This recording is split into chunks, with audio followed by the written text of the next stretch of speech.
দুষ্ট বাঘের হলো শাস্তি। কিভাবে শাস্তি হলো চলো দেখে নিই আমার এই গল্পগুচ্ছ চ্যানেলের মাধ্যমে।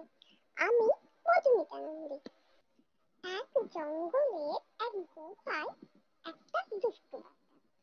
সে সবসময় চিন্তা করতো পশুদেরকে কিভাবে শাস্তি দেওয়া যায়। একদিন জঙ্গলের এক হরিণকে শিকার করলো আর তাকে মেরে খেয়ে ফেললো। সেই হরিণের ছোট্ট দুটি ছানা ছিল।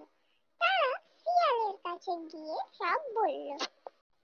সব শুনে শিয়াল সেই দুষ্ট বাঘকে মারার ফন্দি বের করলো।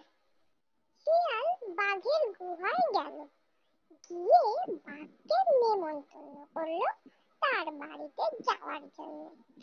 দুষ্ট বাঘও খাবারের লোভে শিয়ালের সঙ্গে চলল শিয়ালের বাড়িতে। আর ওদিকে শিয়াল একটা বড় গর্তের উপরে চাটাই বিছিয়ে বাঘের জন্য ফাঁদ পেতে রেখেছিল। কিছুক্ষণ পরে শিয়াল আর বাঘ পৌঁছালো শিয়ালের বাড়িতে। তারপরে বাঘকে বলল, বাঘ মামা, ওই যে আপনার জন্য আসন পেতে রেখেছি, আপনি গিয়ে বসুন, আমি খাবার আনছি। বাঘ তো খুব খুশি হয়ে চলল চাটাইয়ের দিকে। যেই না চাটায়ে পা রাখলো বাঘ, অমনি সেই গর্তে পড়ে গেল।